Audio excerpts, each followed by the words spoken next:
కొట్లాడడంలే ప్రతి ఒక్కరు మిమ్మల్ని కూడా చాలామంది అడుగుతూ ఉంటారు. నన్ను కూడా చాలామంది క్వశ్చన్ చేస్తున్నారు. మేము కూడా కేంద్రానికి కూడా క్వశ్చన్ చేసాం.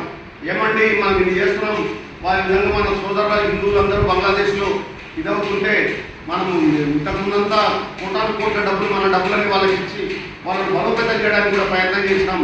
వాళ్ళకి విశ్వాసం లేకుండా మన హిందువుల్ని ఈ విధంగా ఇబ్బంది పెడుతున్నారు. మనం ఏం చేస్తున్నామంటే వాళ్ళు ఒకటే సలహా చెప్పారు, మనము నిరసనలు చేయడము దీని అంతా చేయొచ్చండి, కాకపోతే ప్రతి మండల స్థాయి నుంచి, జిల్లా స్థాయి నుంచి, ప్రాంత స్థాయి నుంచి, రాష్ట్ర స్థాయి నుంచి ఒక ప్రెస్ స్టేట్మెంట్లు బాగా ప్రెస్ స్టేట్మెంట్ ఇచ్చి ఖండిస్తూ వైరల్ చేయండి.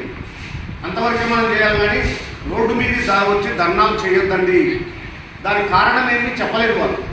అందుకనే ఆల్ ఇండియా ప్రెసిడెంట్ ఒక ప్రెస్ స్టేట్మెంట్ ఇచ్చాడు. ఆ ప్రెస్ స్టేట్మెంట్ అందరికీ పంపించారు, ప్రాంతానికి పంపించారు, ప్రాంతం జిల్లాలో పంపించాం, జిల్లా వాళ్ళు అందరికీ పంపించారు. అదే మ్యాటరు అట్లనే ప్రతి ప్రెస్ మీట్లో పెట్టండి, ప్రెస్ మీట్ చేయండి అని చెప్పారు. దాంట్లో కొంత మార్పు కలుగుతూ ఉంది. అది ప్రభుత్వం కూడా చిత్తశుద్ధితో పనిచేస్తూ ఉంది. వాళ్ళు కూడా ఎందుకంటే ఇంటర్నేషనల్ లాస్, ఇంటర్నేషనల్ చట్టాలు ఇవి చాలా ఉంటాయి. దాన్ని దృష్టిలో పెట్టుకొని ఆ విధంగా చెప్పిండొచ్చు. లేకపోతే మనం ఇక్కడ ధర్నాలు చేస్తే మన కార్యకర్తలు ఇంకా వాళ్ళు అక్కడ రెచ్చిపోయి మన వాళ్ళకి ఇంకా ఏమైనా ఇబ్బందులు కలిగేయచ్చు అనే ఉద్దేశంతో ఉండొచ్చునేమో తెలియదు నాకు. బట్ నేను కూడా అనుకుంటున్నాను ఆ విధంగా. నా సొంత అభిప్రాయం కూడా అదే. మనం బలవంతులం కాబట్టి మనం దౌర్జన్యం చేయడమా లేకపోతే ఉన్నదా చేస్తే అక్కడ వాళ్ళు ఇంకా రెచ్చిపోయి మన కార్యకర్తలను ఇంకా ఇబ్బంది పెట్టడానికి ఆస్కారం ఉంటుందని ఉండొచ్చు. కానీ చట్టపరంగా ఏం చేయాలో, అంతర్జాతీయ చట్టాల ప్రకారం ఏం చేయాలో భారతదేశంగా మన అజిత్ దోవల్ కానీ, జయశంకర్ గారు కానీ చాలా మేధావులు వాళ్ళంతా అమిత్ షా ప్రధానమంత్రి సూచనలతో వాళ్ళ విధంగా చేస్తున్నారు. ఈ విధంగా కాబట్టి మీరు సంయమనము ఎట్టి పరిస్థితుల్లో మనం అందరం సంయమనం పాటించాల్సిందే. మాకు ఈరోజు కూడా సంఘం వాళ్ళు కర్నూలులో ఈరోజు సాయంత్రము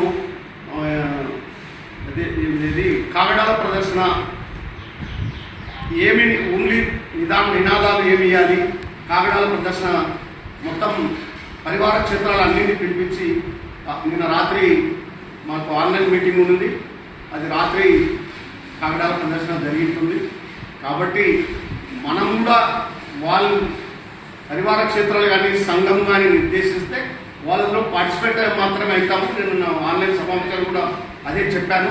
మాకు కేంద్రం నుంచి ఈ విధంగా సూచన ఉంది, మేము ధర్నాలు, నిరసనలు, గొడవలు, గందరగోళానికి మేము దూరంగా ఉన్నామని చెప్పినారు.